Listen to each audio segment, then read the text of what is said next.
today we're talking about dynasty moves to make right now.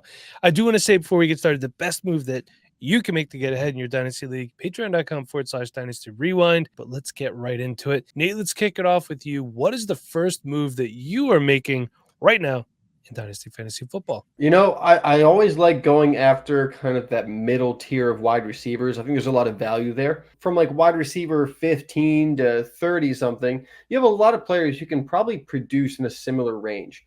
And if you can find some players that can produce in that range a little bit near the end of that range, that's what I'm looking for. I get good value, get good production this year. And one player that really epitomizes that going into this year is Christian Kirk. I am really excited about Christian Kirk. I'm buying Christian Kirk where I don't have him. I already have him in about half my leagues.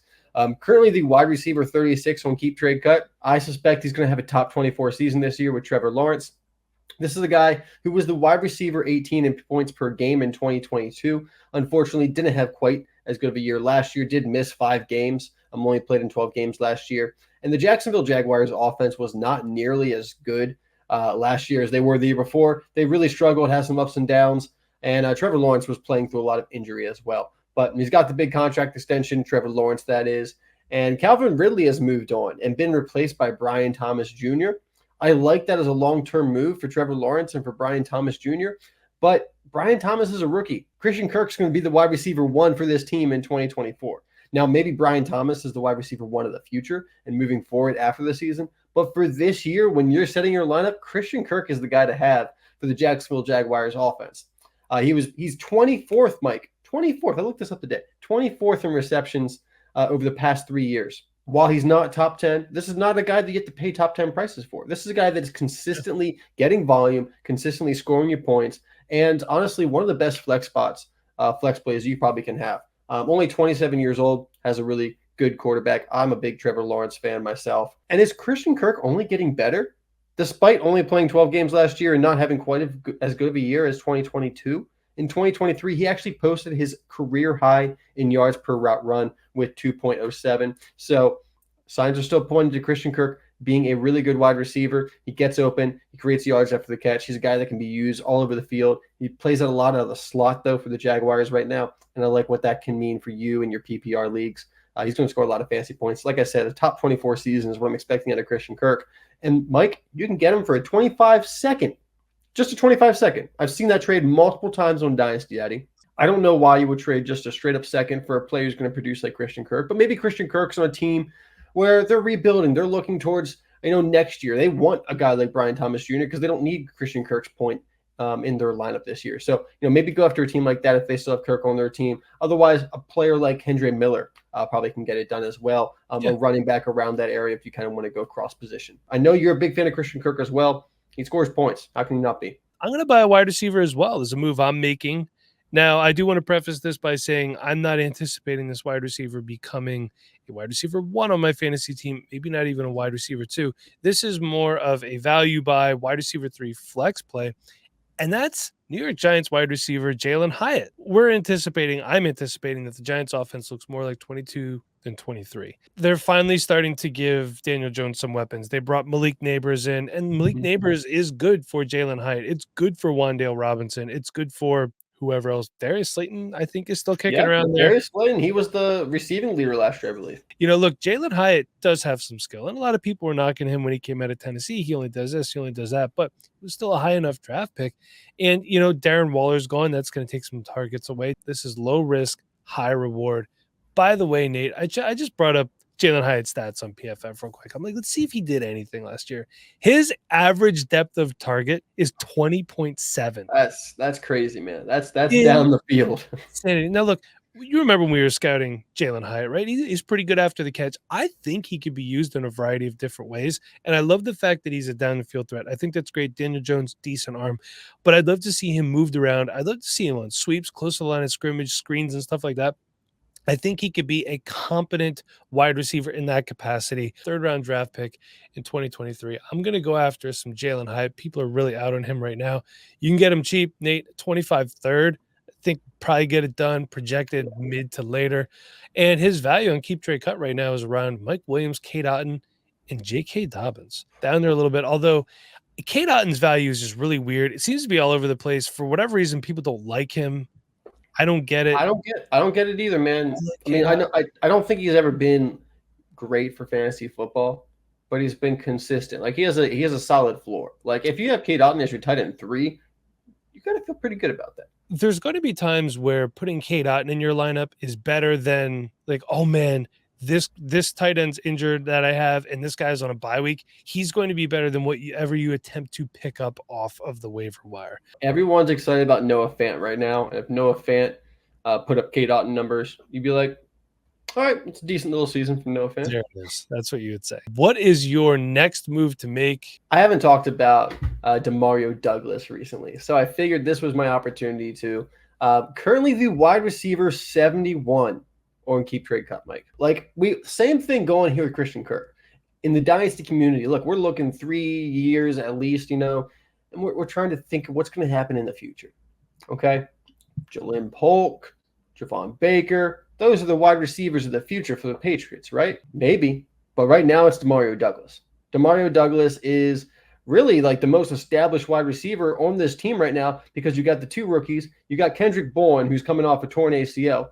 And then you have Kayshon Boutte, Juju Smith-Schuster, and Tyquan Thornton. So really, outside of the exciting rookies they just drafted, Demario Douglas is the best wide receiver there, who is incumbent. I am excited about him, as you all know, because he was very productive and very efficient in his productivity last year on an absolutely terrible New England Patriots offense. It really can't get any worse, and we're expecting it to get better this year, whether it's Jacoby Brissett or Drake May. Either one is an upgrade over what Mac Jones and Bailey Zappi were doing last year, and I don't even know if it was really Mac Jones' fault. But we do not disparage Bailey Zappi on this podcast.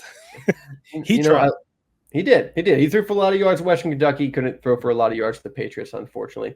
But reports are that Demario Douglas is having an incredible camp. He is playing out of the slot, and he is looking like one of the best wide receivers there. Shocker. Last year, he had 49 receptions for 561 yards and 0 touchdowns. He was wide receiver 64, both overall and in points per game. So not an impressive finish, but we're talking about a guy who, was an afterthought, passed 500 yards as a rookie, which is a big threshold. If you pass 500 yards as a rookie, that usually means like, hey, you're a good wide receiver. Things are going to continue to improve. You don't see a lot of those guys just fall out and be insignificant. So Demario Douglas hit that threshold, and not only did he just hit those decent little thresholds for overall production, but also he was targeted on 24.8% of his routes last year, which was 22nd in the league. So he gets the ball when he's out there, and also he was tied for 4th in the NFL, Mike, in Yak Rec, one of our favorite stats. Do you know what his Yak Rec was? His Yak Rec was 7.07 on the dot. That's impressive. It is impressive. Demario Douglas, a guy who gets open, guy who creates yards after the catch.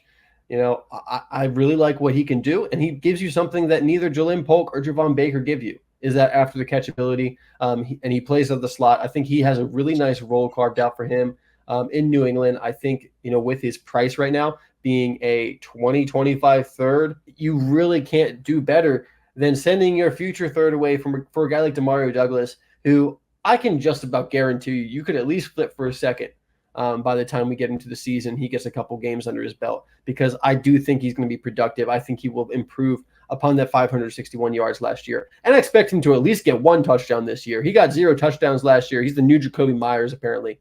I'm expecting big things from Demario Douglas. I'm asking you, in your leagues, please go get Demario Douglas. He is so cheap. Remember last year when Mike said, go get Nico Collins? I don't know if Demario Douglas is going to be Nico Collins. I don't think he's going to be quite that good. But it's pretty cheap, and he's going to score you fantasy points. So 2025 third, maybe a player like Tyler Algier, solid trade for him. Not going to cost you a lot here. And you know what I'm thinking about it? If you're getting a third for Demario Douglas, then I think that makes Jalin Hyatt that much cheaper, because the production. Yeah, I think you probably can get Jalin Hyatt for like a 4th, maybe 2 4ths you need, but I don't think it's going to take much. Let's talk about some more moves to make. How's that sound? I'm moving on from Treylon Burks. You just made a really good point of another reason why I should move on to Treylon Burks. You said Demario Douglas crushed the 500-yard threshold, and that's a very important one for rookies. Well, Treylon Burks has barely passed 500 yards in his 2 NFL years. He has 665 yards and 1 touchdown. So he has 1 more touchdown and an extra season than Demario Douglas. Now, I do want to say that I wanted to put Quentin Johnston on this list too, it was going to be moving on from underachieving former first-round wide receivers. Jalen But Reagor too. Do you want to move on from him? I've been moved on. When the Eagles moved on, I moved on. Let's put it that way. But I think I don't want to quit on Quentin just yet. He was just coming off his rookie season. I want to give him at least another year. I'll hold him in the one spot that I have him. That's fine. But look, Treylon Burks, man, all respect to special teams players out there. Unfortunately, that doesn't really get tallied up in my stat sheet there for fantasy. And you heard what the coach was saying about he's going to start on special teams. It doesn't look good. And look, if you're Will Levis, right? You're a second-year quarterback. You could throw to D-Hop, Calvin Ridley, and Tyler Boyd, who are all better, even at this point in their career, than Treylon Burks is. Why would you throw to Treylon Burks when you have these three guys?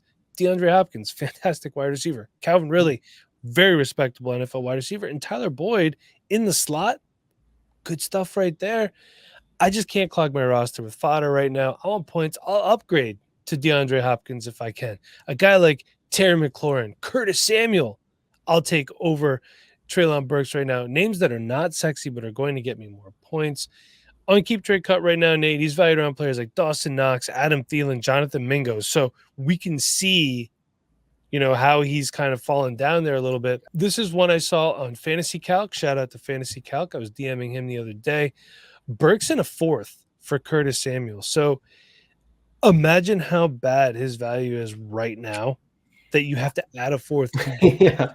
But I think I might do it. I'm at the point right now where I did see also one where it was straight up Burks for Curtis Samuel. I'd make that one as well. I would try for that one. But I can't do this. This one hurts because I drafted a lot of Treylon Burks coming out of Arkansas. I was a big Treylon Burks fan. But yeah, even I'm moving on from Treylon Burks at this point. I mean, there's no good signs right now for him. No good press. The production obviously has not been there. So things are not looking good for Burks. I hope at this point they would just move on from him and give him another chance somewhere else, because it doesn't seem like he's going to get a good chance with the Titans at this point. I mean, would you rather have Burks? Would you rather have Jonathan Mingo? I think I might rather have Jonathan Mingo. I mean, at this point, maybe. I think I might rather have some third other wide receiver who's Quentin neither Johnston. of those two. Who? Quentin Johnston. I might rather have Wan'Dale Robinson. There you go. Wan'Dale. He's at least scored 20 points in a week before. He has. He scored a touchdown in the NFL. Yeah, it's tough. And I remember when I scouted Treylon Burks, one of the first things that stuck out to me is I'm looking at his statistics, like his height, weight. I'm like, this dude's that big, and there's no physicality. If he's not getting the ball, he's so disinterested. All right, my next move to make is I am selling Colts pass catchers not named Michael Pittman Jr. Even Josh Downs. My God, what have you done? I know. It's tough out there on the streets. I love Josh Downs. I invested a lot in Josh Downs last year at the end of the second round. I still feel really good about that. But at this point, I'm not expecting a lot out of either one of Josh Downs or Adonai Mitchell going into 2024. Look, or Alec Pierce, I'm assuming. Or Alec Pierce, yes. Or you're including all the tight ends. Woods. Okay. All right, just want to make sure. I don't know if you need to sell Jelani Woods. He's pretty cheap. Zach says that he might do something this year, so he might be worth a stash if you have the extra bench room. But with the Colts, you got two things going on here. You got Anthony Richardson, which admittedly I'm not the highest person on Anthony Richardson, but I'm also not like poo-pooing on him. I like Anthony Richardson. I think he's going to be really good for fantasy football. But can he sustain 2-3 fantasy wide receivers that are, like significantly relevant? I doubt it. And nothing really against him, but he just needs more development before he's going to be able to do something like that. In the 2 full games he played last year, and this is, once again, the small sample size. It makes it unknown, so there's always this potential where he goes off and he's next Cam Newton. But right now I believe he's being drafted as the QB8 on Keep Trade Cut, which at that, or maybe even QB7. At that point, he has to become Cam Newton for him to be worth that kind of investment, which is a whole different conversation in itself. But Anthony Richardson, in the 2 games that he played full last year, he had 200 yards and he had 233 yards. A lot of the reason that we in the fantasy community like Anthony Richardson is because he had 4 touchdowns last year on the ground. He ran for a bunch of yards in college. This is a guy that is explosive and can score you a lot of fantasy points because of what he can do on the ground. And, our friend Brandon over at Deep Dive, Brandon Gabor with Deep Dive FF, he was talking about Anthony Richardson's projections, and he has him projected for about 3,800 yards, I believe, which is good when you add in the 800, 900 yards rushing on the ground and 10, 11 touchdowns on the ground. Yeah, that's going to be a really good fantasy season. But if he's only throwing for about 3,500 yards or so, and Michael Pittman, who is one of the biggest target getters in the NFL right now, is doing his thing, how much left is there for Josh Downs and Adonai Mitchell? And also in those two games that Anthony Richardson threw for 200 and 233 yards, a 56% for his completion rate. So there's still a lot of development that he needs as a passer. And then going back to Downs and Mitchell and Michael Pittman Jr. Michael Pittman Jr. had a 30.5% target share last year, which was 4th in the NFL. Also, over the past 3 years, he is 7th in the NFL with the most targets. 7th most targets with 426, Mike, over the past 3 years. That is only 3 targets less than Amon-Ra St. Brown. He only has 3 receptions less than Amon-Ra St. Brown. Amon-Ra St. Brown has a good amount of touchdowns more, though, because the Lions are better than the Colts. Colts have not been, this incredible offense the past couple of years. And I expect Michael Pittman's touchdowns to go up this year with Anthony Richardson. I do think it'll be an improved year. Michael Pittman is fine. I think he's going to have a good year. But after you take out his 1,300 yards, 8 touchdowns, what is there going to be left for Josh Downs, Adonai Mitchell? I believe in the talent of both of those guys, but also they're both talented. They kind of cannibalize each other as that wide receiver too. If Josh Downs was just the wide receiver 2 and they still had Alec Pierce as the wide receiver 3, I'd still be in on Josh Downs. And even at this point, I'm going to say I'm not out on Josh Downs because Josh Downs' value has really decreased a ton. It's actually gone down 25% on Keep Trade Cut since the beginning of the year, end of the season, Mike. So people across the board are kind of down on Josh Downs, which makes him not really a great sell right now, more of a hold. But Adonai Mitchell is above Josh Downs on our rankings on Keep Trade Cut. And he's right there next to wide receivers like Chris Godwin, Deontay Johnson, Evan Ingram at tight end. I would much rather invest my assets into those players, help my team win this year, than go after Adonai Mitchell, who is going to struggle to even just be the bona fide wide receiver 2 on this team because of Josh Downs. And even if he is, what kind of volume is there? I think we just need to reset our expectations for Adonai Mitchell and this Colts receiver room outside of Michael Pittman Jr.